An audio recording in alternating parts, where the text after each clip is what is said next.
Janko Jussi internetimaailm.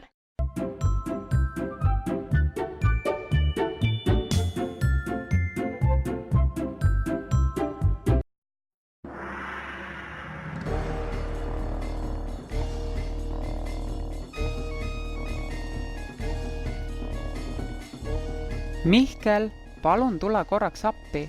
Kohe tulen.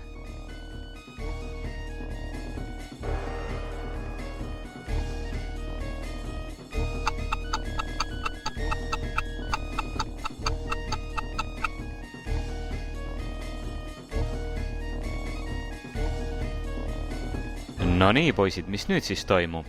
Me mängisime Jassiga natuke rallimängu. Just mängis, mina ainult vaatasin. Aga sina tahtsid, et me seda mängiksime.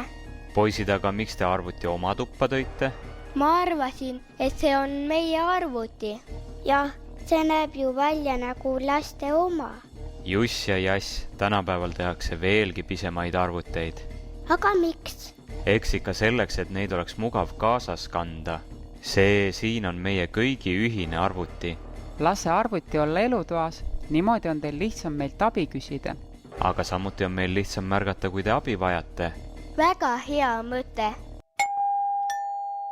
Tere! Tulge ja vaadake, me saime uue arvuti. Lahe, see on nii väike. See on sülearvuti, seda on kerge kaasas kanda ja sülle võtta. See sobib ju siis lastele väga hästi. Paljudel lastel ongi juba oma arvutid. Kui mul oleks oma arvuti, siis ma saaksin oma toas rahulikult autorallit mängida. Kui mul oleks oma arvuti, siis saaksin ma oma toas segamatult sõpradega suhelda. Kui mul oleks oma arvuti, siis ma vaataksin sealt oma toas kogu aeg multikaid. Kui mul oleks oma arvuti, siis ma ehitaksin oma toas iga päev mitu tundi uusi roboteid.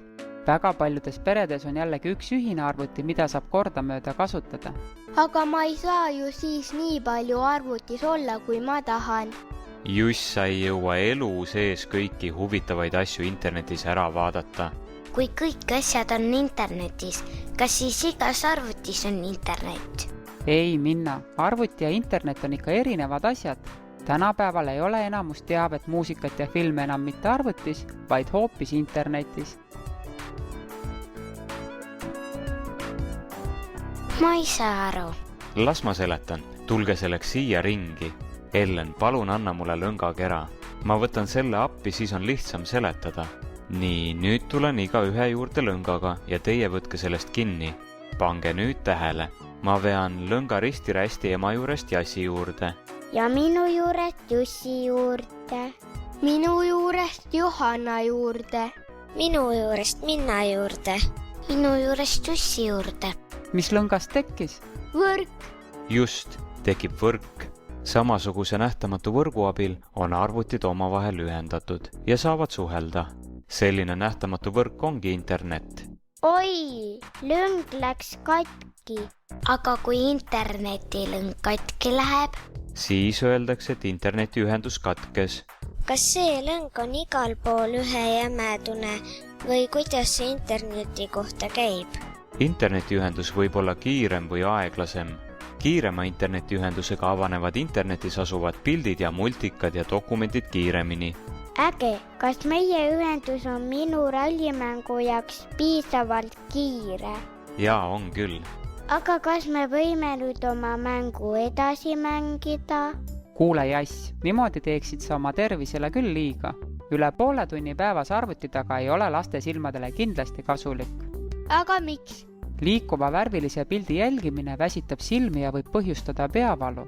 Selleks, et olla tugev ja terve, tuleb lastel palju värskes õhus liikuda. Panemegi nüüd arvuti kinni ja võtame koos ette ühe mõnusa talvise jalutuskäigu. Kui koju tagasi jõuame, siis tuleb meile külla sõber Tiiger. Tema oskab meile kindlasti arvutitest ja internetist palju kasulikku rääkida. Viime lindudele teri ka. Järgneb. Elas korduks muinasjutt sai läbi.